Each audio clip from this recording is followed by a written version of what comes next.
কথাও বলেন সরকারের নীতি নির্ধারকরা।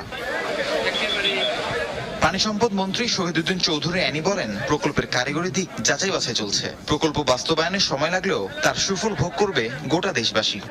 পদ্মা ব্যারেজ যেভাবে একটাকে পাশ হয়েছে, খুব শীঘ্রই আমাদের এই টেকনিক্যাল টিম কাজ করার পর দৃশ্যমান রিপোর্ট হবে এবং দৃশ্যমান এই কাজে যে